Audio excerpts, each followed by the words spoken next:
Si vous avez cliqué sur cette vidéo, c'est certainement que vous avez déjà dû voir ce genre de figure exceptionnelle. On pourrait croire que la gravité ne les affecte pas, mais je vous rassure, ce n'est pas le cas. Certains ont mis des mois et d'autres des années à les apprendre, mais aujourd'hui ces personnes ont développé des compétences de dieu olympien. Et croyez-moi, c'est magique. Et comme des milliers de personnes, vous êtes certainement en train de vous demander quelle est la meilleure figure à apprendre aujourd'hui. J'ai donc décidé de prendre le temps de réfléchir et d'étudier la question en détail afin d'établir un énorme comparatif des meilleures figures pour savoir quelle est la meilleure figure à apprendre en calisthenics. Je me suis basé sur 5 critères essentiels dans ce sport afin de leur attribuer une note pour qu'on puisse savoir à la fin de cette vidéo quelle est la meilleure figure à apprendre en calisthenics. Allez, c'est parti. Je m'appelle Simon et ça fait maintenant 3 ans que je me suis lancé dans le calisthenics pour aujourd'hui maîtriser presque toutes les figures les plus emblématiques de ce sport. J'étais tellement passionné que je me suis fixé comme objectif de maîtriser toutes les figures. J'ai commencé par l'équilibre où j'ai très vite excellé pour aujourd'hui faire partie des meilleurs athlètes français. Ensuite j'ai commencé le freestyle où j'ai débloqué la plupart des mouvements. Finalement j'ai décidé d'apprendre 2 figures emblématiques de ce sport qui sont le front lever et la planche. En front lever, j'ai plutôt vite progressé en débloquant assez rapidement les pull-ups, le touch et même le one arm front lever. En planche, j'ai eu un peu plus de mal, mais je suis quand même arrivé à mes fins pour aujourd'hui avoir mes premiers holds. Tout ça bien sûr sans mentionner les figures de set and reps que j'ai appris lorsque je débutais comme le muscle up. Et mon but avec cette vidéo, c'est d'utiliser toute cette expérience, tout ce savoir que j'ai acquis en apprenant toutes ces figures pour définir quelle est la meilleure figure à apprendre pour vous aujourd'hui. Afin de trouver la meilleure figure à apprendre, je me suis basé sur différents critères. Critère numéro 1, la beauté. Bien que le but d'un sport soit de réaliser des performances, la calisthenics, qui nous vient du grec, kalos pour beauté et sténos pour la force. La beauté joue donc un rôle essentiel dans l'apprentissage des figures. La forme est d'ailleurs le critère numéro 1 dans les compétitions. En plus de ça, on a envie d'apprendre des figures qui sont belles à réaliser. Critère numéro 2, la difficulté. Ce qui est marrant, c'est que les figures les plus belles à regarder sont souvent les plus difficiles à réaliser. Mais ce critère reste très important car on le sait tous que la plupart des personnes ne seront pas assez disciplinées pour s'entraîner pendant des années afin de réaliser les mouvements les plus complexes. Seule l'élite y arrivera. Critère numéro 3, l'utilité. Celui-là, il est souvent oublié, mais pourtant, avant de me fixer l'objectif d'apprendre une figure, je me pose toujours la question de son utilité. Si ton objectif c'est de faire des compétitions ou des performances en utilisant le volume, tu verras que certains mouvements sont très limitants et on ne peut pas enchaîner derrière pour faire par exemple des combos. Critère numéro 4, les résultats. Un peu comme la beauté, ce critère peut être subjectif, mais nous avons tous des caractéristiques communes qui vont définir une norme. Lorsqu'on apprend un mouvement extrêmement difficile et qu'on atteint une infime partie de la population, on développe des compétences physiques et mentales extraordinaires. Et je suis persuadé que ça peut en motiver quelques-uns. 5e et dernier critère, la vulnérabilité. On le sait tous que les risques de blessure sur un mouvement ne sont pas du tout les mêmes. Et il faut le savoir avant de commencer qu'un mouvement peut engendrer une blessure qui va compromettre toute votre progression dans ce sport. J'ai donc comparé les différents mouvements du calisthenics selon ces 5 critères pour établir un top 7 des meilleures figures à apprendre. La première figure que je vous souhaite d'apprendre, c'est la maltaise. On commence très fort, mais elle est venue se hisser dans le top 7 du classement. Et déjà, personne ne pourra le nier que c'est un des mouvements les plus beaux du calisthenics. En beauté, je lui attribue donc la note de 3 sur 3. Ensuite, j'ai longuement hésité sur comment noter la difficulté. Mais j'ai décidé d'attribuer le plus de points possible lorsque la figure était facile à réaliser. Et j'ai décidé de donner le moins de points possible lorsque la figure était difficile à apprendre. Parce que sinon, je me serais retrouvé avec un classement des 7 figures les plus compliquées à apprendre. Et pour ceux qui débutaient, ils auraient été complètement perdus. La maltaise est un mouvement qui requiert des années d'entraînement avant de pouvoir la travailler. Et même quand vous êtes prêt, vous allez certainement perdre encore quelques années. Sans parler du fait qu'on a très peu de connaissances sur le mouvement, ce qui nous fait perdre beaucoup de temps. C'est donc sans aucune hésitation que je lui attribue la note de 0 sur 3 en difficulté, parce qu'elle est extrêmement dure à apprendre. Pour l'utilité, lorsqu'on atteint l'alignement le plus bas, on peut malheureusement pas faire grand chose. Mais j'ai quand même pris en compte les white planches, donc lorsqu'on va être un petit peu plus haut, et là les combos sont plutôt accessibles. On peut faire pas mal de presse, et franchement il y a des combos qui sont très impressionnants. En plus de ça, en compétition, celui qui n'a pas la maltaise, il risque pas d'aller super loin. C'est quand même possible, mais généralement tous ceux qui brillent en compète ont la maltaise. Pour l'utilité, j'ai quand même décidé de lui attribuer la note de 2 sur 3. Les deux derniers critères seront notés sur 2 points, car ils sont légèrement moins importants. La maltaise est un mouvement qui demande une capacité physique extraordinaire, puisqu'elle va cibler des muscles très précis. En plus de ça, on va atteindre notre limite du corps humain pour la réaliser. Niveau mental, seuls ceux qui sont puissants et qui ont pleinement confiance en eux pourront réussir ce genre de mouvement. C'est pour ça que je lui attribue la note de 2 sur 2 pour les résultats qu'elle va vous apporter. Le dernier critère, c'est la vulnérabilité. Et en maltaise, c'est là où on retrouve le plus de blessures. Et souvent les plus graves. J'aime pas quand on se concentre sur les blessures, mais il faut quand même en être conscient que sur ce genre de mouvement, on peut avoir des blessures très graves. Faut donc être prudent. Je lui attribue donc la note de 0 sur 2. La maltaise obtient une note de 7 sur 13, ce qui correspond à 5,3 sur 10. La deuxième figure, c'est le handstand. On change radicalement de catégorie, mais elle a largement sa place dans le classement. Pour la beauté, je suis peut-être légèrement influencé par mon expérience, car lorsqu'on débute, on trouve souvent ce mouvement très gracieux et très joli. Mais en fait, dans ce sport, c'est tellement une banalité que je lui ai mis seulement 1 sur 3. Par contre, le point fort du handstand, c'est sa facilité d'apprentissage. C'est un mouvement qui va vous demander que peu de temps pour l'apprendre. Il n'y a pas besoin d'avoir une bonne condition physique, pas besoin d'avoir de bonnes connaissances, puisque le meilleur moyen de l'apprendre, c'est d'en lancer. Je lui attribue donc la note de 3 sur 3. Bien que cette figure soit simple et pas très impressionnante, elle vous sera d'une très grande utilité. Je connais aucun athlète dans ce sport qui ne sait pas faire le handstand. C'est vraiment la figure de base qui vous sera utile dans vos entraînements et dans les compétitions. J'irais même jusqu'à dire que c'est la figure la plus difficile de ce sport. Je lui attribue donc la note de 3 sur 3. En plus de ça, c'est un mouvement qu'on est assez pressé d'atteindre lorsqu'on débute. Et en le réalisant pour la première fois, l'athlète prend vraiment conscience qu'il est capable de réaliser ce genre de mouvement que très peu de personnes réussissent. Mentalement, il t'apporte donc un petit déblocage, mais pas une preuve que tu es capable de faire part de discipline et de sacrifice pour réaliser tes objectifs. Et physiquement, n'importe quel gabarit peut le faire. Il a donc une note de 1 sur 2. Finalement, je connais personne qui s'est blessé en faisant du handstand, même si des potentielles chutes peuvent arriver, si t'es un peu malin, tu te feras pas trop mal. Et musculairement parlant, le mouvement impose très peu de tension, donc en vulnérabilité, c'est 2 sur 2. Le résultat total est de 10 sur 13, soit 7,7 sur 10. On va maintenant parler de la full planche. Je crois que c'est le mouvement qui fait rêver le plus de personnes, dont moi. C'est celui qui a été le plus démocratisé dans ce sport, avec tous les combos infinis qu'on peut réaliser, et en plus de ça, tous les petits critères qu'on peut modifier pour améliorer la forme pour qu'elle corresponde à nos goûts personnels. Mais même si ce mouvement est très beau et très puissant, je trouve pas que c'est le plus beau mouvement de ce sport. Je lui attribue donc seulement la note de 2 sur 3. Bien que ce mouvement est très dur à réaliser, on peut le comparer à des mouvements bien plus compliqués comme la maltaise ou la one arm planche. Sans parler du fait que certaines personnes arrivent à la faire en quelques mois, voire quelques semaines. Forcément, ça désacralise le mouvement, mais je pense que c'est nécessaire pour élever le niveau. Je lui mets donc 1 sur 3 en difficulté, car ça reste quand même assez complexe.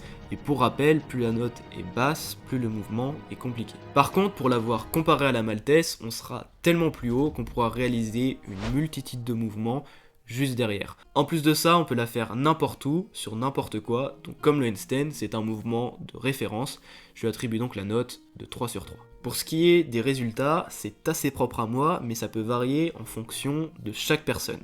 Mais comme j'ai mis 3 ans à la débloquer, en étant discipliné tous les jours, en allant m'entraîner tous les jours, Forcément, mentalement, je me suis rendu compte que je pouvais être capable de faire n'importe quoi si j'étais discipliné. S'entraîner pendant 3 ans, tous les jours, en ayant un seul objectif bien précis en tête, et finalement l'atteindre, c'est extrêmement gratifiant. Et je sais que peu de personnes sont capables de faire ça. Physiquement aussi, la planche nous impose certaines exigences. Je lui mets donc la note de 2 sur 2, mais je sais que pour certaines personnes qui l'ont eu en 1 an ou même moins, ce sera forcément moins élevé. Pour ce qui est de la vulnérabilité, je ne connais personne s'entraînant sérieusement sur le mouvement ne pas s'être déjà blessé, ou même avoir des douleurs pendant quelques jours. Et c'est normal, sur un mouvement aussi peu naturel, on a tous des douleurs. Et cependant, ces blessures restent peu graves la plupart du temps et se soignent assez rapidement. Je mets donc la note de 1 sur 2. En tout, la full planche a une note de 9 sur 13, soit 7 sur 10. Le 4e mouvement, c'est l'alley-oop. Celui-là, je pense que personne s'y attendait, mais j'étais obligé de mettre un mouvement d'agilité dans le classement. Et celui-là, c'était celui qui me semblait le plus intéressant parce qu'il va apporter beaucoup de choses. Déjà, c'est l'un des plus beaux mouvements à voir ou même à réaliser. On a vraiment l'impression de voler au-dessus de la barre, donc je lui mets 3 sur 3 pour la beauté. Après, en difficulté, à part la prise d'élan qui est assez complexe, le mouvement fait juste peur. Mais techniquement et pour récupérer la barre, c'est pas très compliqué. Je mets donc la note de 2 sur 3. Et là, on rentre sur le critère qui a fait qu'il est dans le classement et pas un autre mouvement d'agilité. Puisque comme avec le shrimp flip, ce mouvement va donner pas mal d'élan pour réaliser quelque chose derrière. Et en plus de ça, c'est un mouvement qui est très compliqué à fail. C'est donc super intéressant de l'avoir pour les compétitions. Ensuite, on va apprendre à avoir une bonne prise d'élan et à vaincre notre peur, car c'est un des mouvements qui fait le plus peur. Donc forcément, pour tous les autres mouvements qu'on va apprendre derrière, tout ça, ce sera fait et il n'y aura plus que la technique à comprendre pour les réaliser. Le seul défaut, c'est qu'on est obligé d'avoir beaucoup d'élan avant de le lancer. Et après l'avoir fait, on ne peut pas réaliser grand chose à part d'autres mouvements d'agilité. Donc je lui mets la note de 2 sur 3 pour son utilité. En termes de résultats, il témoigne quand même d'une bonne maîtrise de son corps et mentalement, il nous apprend à vaincre notre peur. Je pense quand même qu'il ne mérite pas une note supérieure à 1 sur 2 car on peut l'apprendre assez rapidement et il ne nécessite pas autant de remise en question que sur un mouvement de force. Au niveau de la vulnérabilité, c'est de l'agilité, donc le risque 0 n'existe pas. En plus, c'est assez fréquent de faire des fails. Je lui mets donc 1 sur 2 car les blessures sont quand même assez rares et souvent elles sont pas super importantes sur une progression de plusieurs années. Le alley-oop obtient aussi la note de 9 sur 13, soit 7 sur 10. Le 5e mouvement, et je pense que vous l'attendiez, c'est le front lever. Un mouvement également emblématique dans ce sport et selon les critères que j'avais établis, il cochait toutes les cases. En termes de beauté, certains seront peut-être pas d'accord avec moi, mais je le trouve vraiment joli à regarder. On maintient clairement notre corps à l'horizontale sur toutes les choses où on peut s'accrocher. Je lui ai donc mis la note de 3 sur 3. En plus d'être un mouvement assez impressionnant, que peu de personnes savent faire, il est pourtant pas si compliqué que ça à apprendre. Beaucoup de personnes y arrivent first try, et la moyenne des athlètes qui y arrivent ont pris seulement quelques mois pour le faire. Je lui mets donc la note de 2 sur 3 et avec toutes les connaissances qu'on a aujourd'hui sur le mouvement, on peut vraiment l'apprendre assez rapidement. En plus d'être assez facile et impressionnant, ce mouvement a été pas mal démocratisé ces derniers temps et on constate tous les combos impressionnants qu'on peut réaliser. Même à la fin d'un combo de force ou d'agilité, le front lever est toujours le bienvenu pour finir notre passage. La seule chose que je lui reproche, c'est qu'on est obligé de le faire sur une barre en hauteur, contrairement au handstand ou à la planche qu'on peut faire absolument partout. En plus de ça, les mouvements qu'on peut réaliser derrière ne sont pas très nombreux. À part des pull-ups, touch ou un front lever, il n'y a pas grand chose. Bon, certains arrivent à faire des 720, mais ça reste une exception. Donc en utilité, je lui ai mis 2 sur 3. Les résultats que la figure apporte sont intéressants, car souvent c'est notre première figure à l'horizontale qu'on débloque, si on compte pas l'elbow lever. Et surtout, physiquement, les athlètes qui l'ont sont plutôt bien taillés. Je mets donc 1 sur 2, car comme pour l'alley-oop, c'est pas un mouvement qui demande autant de sacrifice et de discipline que la maltaise ou la full planche. Finalement, les blessures en front lever sont assez courantes, mais c'est surtout sur le long terme quand on commence à faire des vraies performances. Mais juste pour le mouvement en lui-même, d'un simple hold de 3 secondes, les blessures arrivent que très rarement. Je lui mets donc la note de 2 sur 2 en vulnérabilité et je pense que la plupart des personnes seront d'accord avec moi. Le front lever obtient la note de 10 sur 13, soit 7,7 sur 10. L'avant-dernier mouvement, c'est le one arm handstand, et je pense que c'est le mouvement qui a le plus sa place ici, et je vais vous expliquer pourquoi. Déjà, ce mouvement est l'un des plus beaux de ce sport, si ce n'est le plus beau. Et on va pas se le cacher, la population est totalement bluffée dès qu'ils voient ce mouvement. Et c'est normal, ça dégage une sorte d'art, c'est vraiment très joli à regarder. Donc pas de débat, 3 sur 3 pour la beauté. La difficulté du mouvement a été très dure à définir. Étant donné que j'ai mis seulement un mois pour le débloquer, ma vision peut être un peu biaisée par ma propre progression.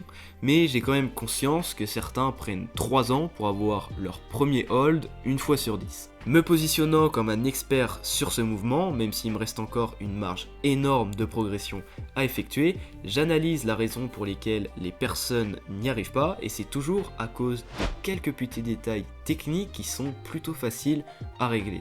J'ai d'ailleurs fait une vidéo à ce sujet. Et je sais que mes élèves que j'accompagnais, lorsqu'ils suivaient exactement mes conseils, ils avaient des résultats très rapides, même si ça faisait déjà des mois, voire des années qu'ils étaient bloqués. Je lui mets donc la note de 2 sur 3, comme pour le front lever, car il faut quand même une très bonne maîtrise du handstand et de l'équilibre en général pour réussir. Pour ce qui est de l'utilité, je trouve qu'il est assez pratique à faire, car lorsqu'on fait un combo de force, pouvoir faire un one arm handstand permet de faire une pause, même s'il y a un risque assez élevé de tomber.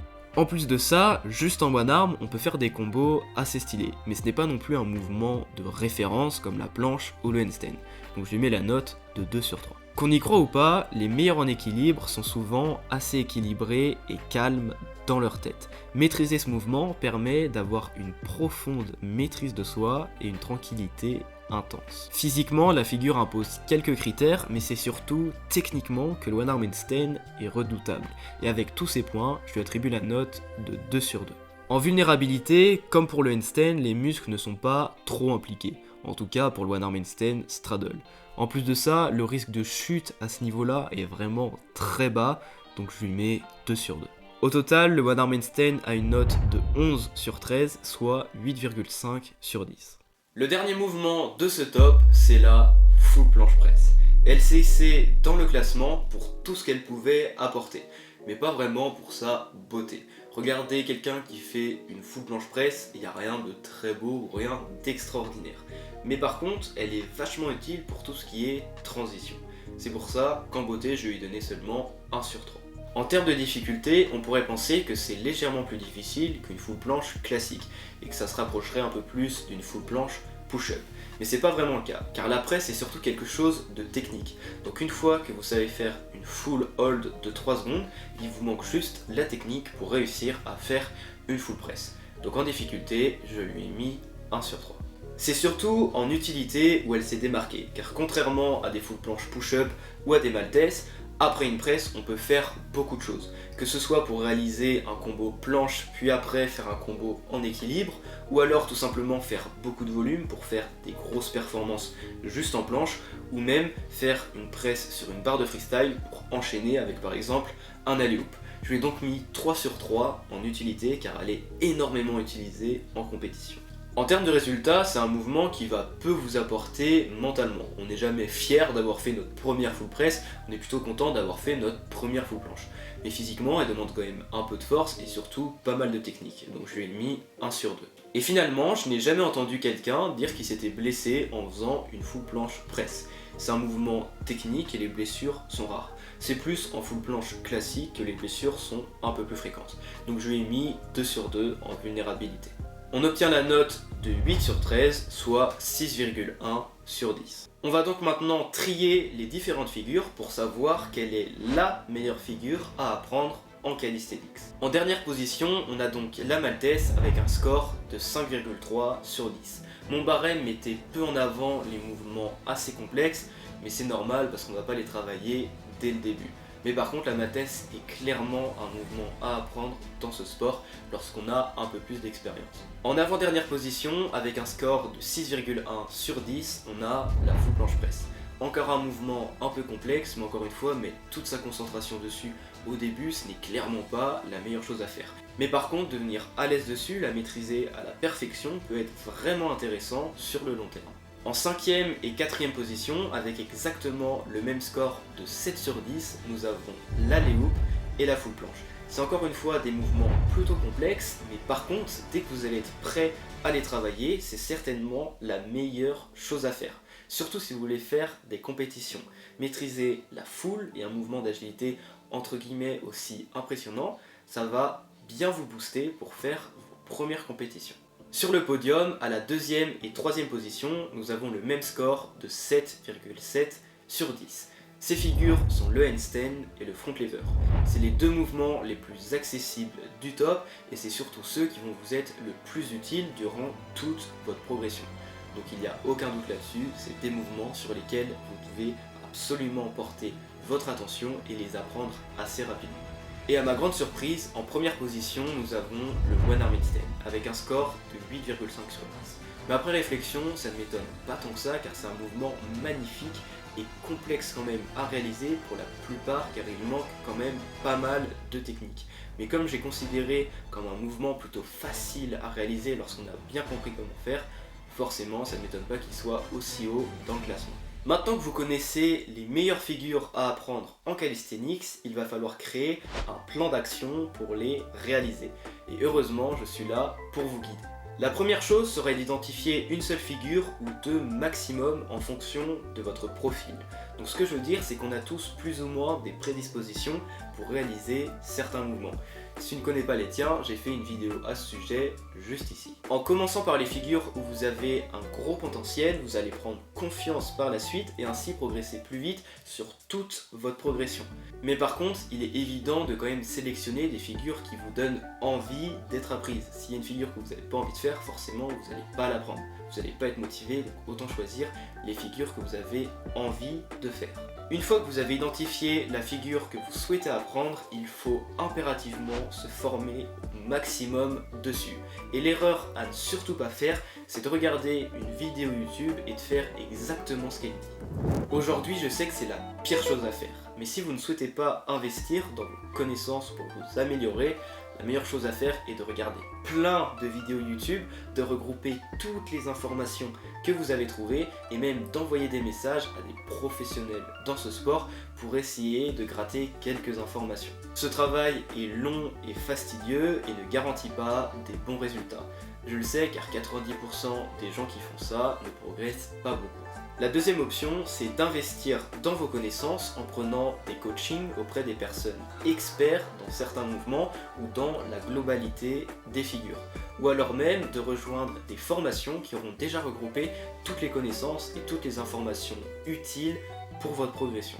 Et pour ça, pas besoin de dépenser des centaines d'euros, vous trouverez largement ce qui vous correspond à des prix plutôt raisonnables. Dans tous les sports, on investit un minimum pour avoir un entraîneur et des structures sur quoi travailler, donc pourquoi pas le faire aussi dans ce sport. Avec tout ça, vous pourrez construire une stratégie d'entraînement qui va vous permettre, en la respectant, d'atteindre les figures que vous souhaitez. Et évidemment, il faudra être capable de se remettre en question et de réfléchir sur ce que vous faites pendant plusieurs mois, voire pendant toute votre progression, pour être capable de voir ce qui fonctionne sur vous.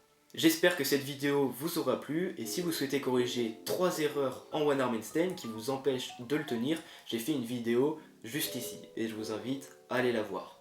Et sur ce, bye bye.